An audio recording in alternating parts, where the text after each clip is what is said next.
தமிழ்நாடு முழுவதும் ஜாக்டோ ஜியோ அமைப்பினர் போராட்டத்தில் ஈடுபட்டுள்ள நிலையில் அதன் ஒரு பகுதியாக சிவகங்கை மாவட்ட ஆட்சியர் அலுவலக வளாகத்திலும் 1000க்கும் மேற்பட்ட அரசு ஊழியர்கள் போராட்டத்தில் ஈடுபட்டு வருகிறார்கள்.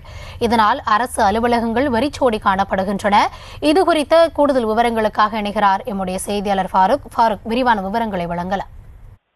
வணக்கம் கௌதமி. பழைய ஓய்வூதிய திட்டத்தினை அமல்படுத்துதல், காலமுறை ஊதியம், காலி பணியிடங்களை நிரப்புதல் உள்ளிட்ட தமிழக முதல்வர் அறிவித்த தேர்தல் வாக்குறுதிகளை நிறைவேற்ற கூறி தமிழகம் முழுவதும் மாவட்ட தலைநகரங்களில் ஜாக்டோ ஜியோ போராட்டத்தில் ஈடுபட்டு வருகின்றனர். அதன் ஒரு பகுதியாக சிவகங்கை மாவட்ட ஆட்சித்தலைவர் அலுவலகத்தில் அமைந்துள்ள மாவட்ட கருவூலகம் முன்பு ஆயிரக்கணக்கான அரசு ஊழியர்கள், ஆசிரியர்கள் இந்த போராட்டத்தில் காலை முதல் ஈடுபட்டு வருகின்றனர். இதனால் அந்த பகுதியில் போக்குவரத்து பாதிக்கப்பட்டுள்ளது.